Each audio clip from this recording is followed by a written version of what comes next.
देखिए हर खबर यहीं पर। सब्सक्राइब कीजिए TV9 भारतवर्ष।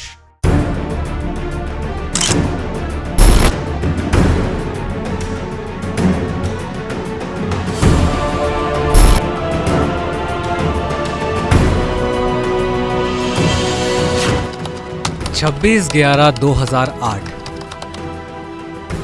मुंबई का वो भयानक मंजर याद करके आज भी रोंगटे खड़े हो जाते हैं,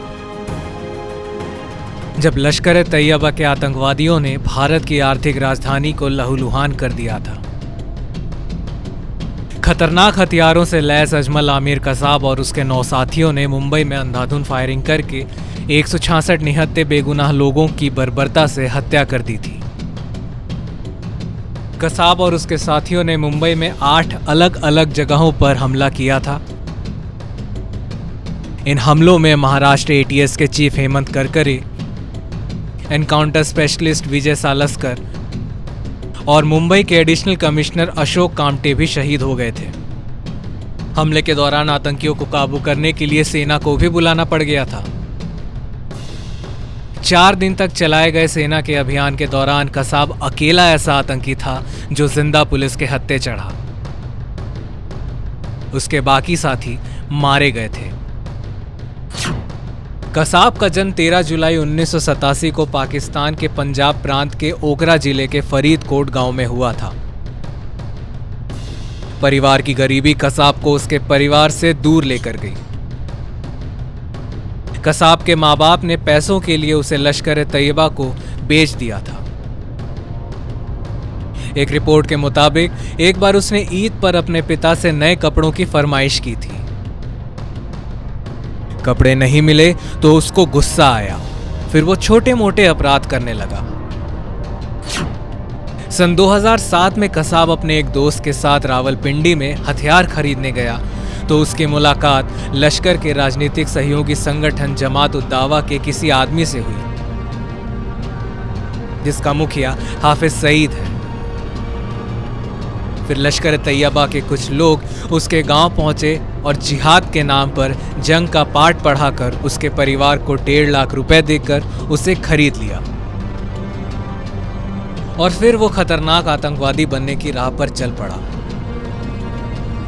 मुजफ्फराबाद की पहाड़ियों में उसने हथियार चलाने की ट्रेनिंग ली और फिर 26 नवंबर 2008 को उसने 9 आतंकवादियों के साथ मिलकर भारत के इतिहास की सबसे बड़ी आतंकी वारदात को अंजाम दिया था। 3 मई 2010 को मुंबई की एक विशेष अदालत ने कसाब को 26/11 हमले से जुड़े 80 अपराधों का दोषी पाया। IPC की 4 धाराओं के तहत 6 मई 2010 को अदालत ने उसे सजाए मौत का फैसला सुनाया। अदालत ने फैसला सुनाते हुए कसाब को किलिंग मशीन कहा था। कसाब को हत्या की साजिश, भारत के खिलाफ युद्ध छेड़ने और CRPC के तहत मौत की सजा सुनाई गई।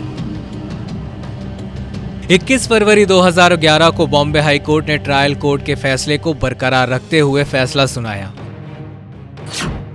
29 अगस्त 2012 को सुप्रीम कोर्ट ने कसाब की मौत के फैसले पर मोहर लगाई।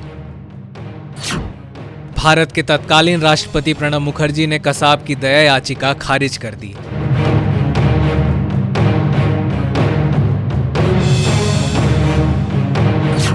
और फिर 21 नवंबर 2012 को सुबह 7:30 बजे इंसानियत के इस हत्यारे आतंकी को पुणे की यरवदा जेल में फांसी दी गई। 2013 में पाकिस्तानी पत्रकार जुगनू मोहसिन ने कसौली में खुशवंत सिंह लिटरेरी फेस्टिवल में यह जानकारी दी थी कि 2008 में उन्होंने एक आदमी को कसाब के गांव भेजा था। उसने वापस आकर बताया कि कसाब की मां नूरी लाई रो रही थी और कह रही थी कि उससे गलती हो गई कि उसने कसाब को पैसों की खातिर आतंकी संगठन लश्कर तैयबा को बेच दिया।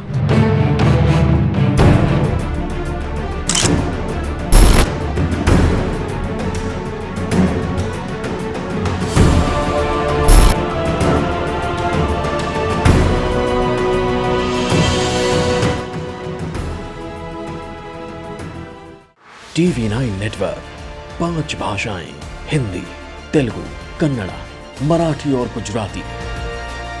48 करोड़ इंप्रेशंस, देश का number 1 news network TV 9 network.